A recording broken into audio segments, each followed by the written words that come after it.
In Iki, players walk counterclockwise through a market from one stall to the next, collecting resources. The game takes place over 4 seasons, starting with spring, which is indicated by the pink-backed resources. So we take the tobacco, pipe, and fish and set them up in the stalls appropriately.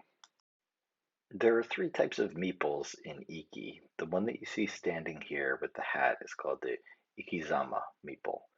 It will help you determine how many spaces your oyakata will move. Your oyakata is the biggest one with what looks a little bit like man bun.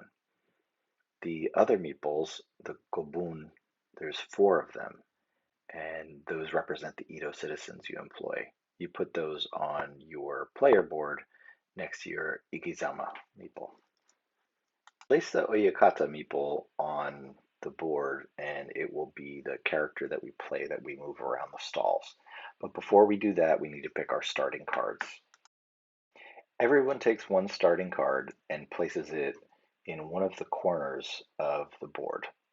We also need to put our fire tokens and victory tokens on the board, and we'll talk about those in more detail later. For the first round, we pick a starting player, perhaps the player who last went to Japan, and move clockwise around the table, allowing each player to place their Ikizama meeple on the part of the board that indicates how many spaces they are going to move.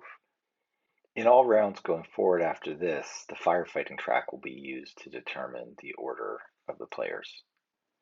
Players can now hire artisans and place them on the board along with their Kobun meeple. This brings us to the next step in a player's turn. Let's say the player we're talking about is red now. If red had put their Ikazama meeple on the track saying that they could move 4 spaces, they would move 4 spaces around the board. The player can then interact with the artisan, for example, collecting rice from them. In this case, when the red player visited the purple player can promote that artisan by moving the Kobun meeple up 1 space on their retirement track. Every time you do this, during payday months, you'll get more salary as a result of that promoted artisan. The red player can also take one of the pipes or tobacco pouches from this stall. There's no cost, as you can see on the scroll right in front of the stall. At the end of each month, you then add money to each of the artisans that are still there, as long as it's still the appropriate season for that artisan.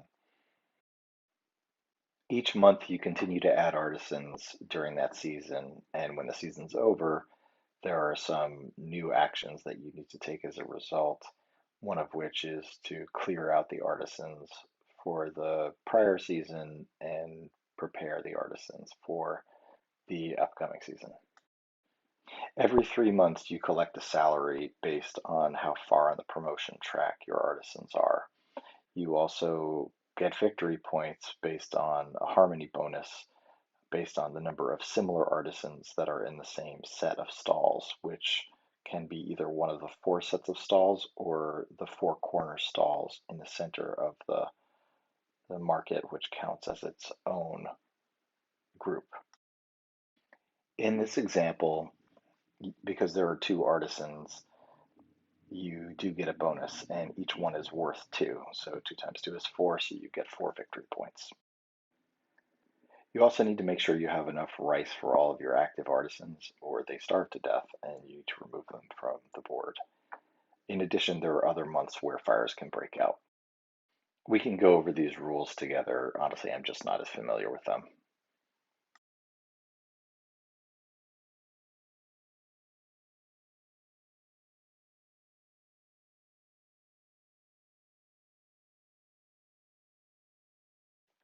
Finally, as reference, here's all the different ways that you can score victory points and all the different types of symbols and that you could find on the cards.